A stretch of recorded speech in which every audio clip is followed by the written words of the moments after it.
भारत एवं श्रीलंका मुहांमुही आज ହେଉଛି एशिया कप महामुकाबिला आर प्रेमदास स्टाडियम कोलंबोरे भारत एवं श्रीलंका मध्य खेला हेले मैच पूर्व श्रीलंका अधिनायक कहीदेले एमती किसी जहाद्वारा रागिगले कोहली तेज कौन कहले दासन श्रीलंका।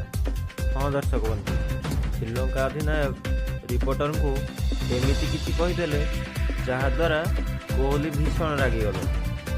श्रीलंका अधिनायक प्रेस कॉन्फ्रेंस रे कहते कि आज मैच आम निश्चय जीतू।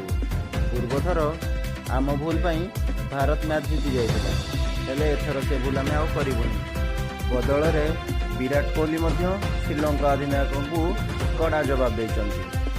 विराट कोहली प्रेस कॉन्फ्रेंस रे रिपोर्टर को कहले कि श्रीलंका केवल आज वर्षा ही बचाई पार आउ मैच रो फलाफल ही कह एशिया कप कहार।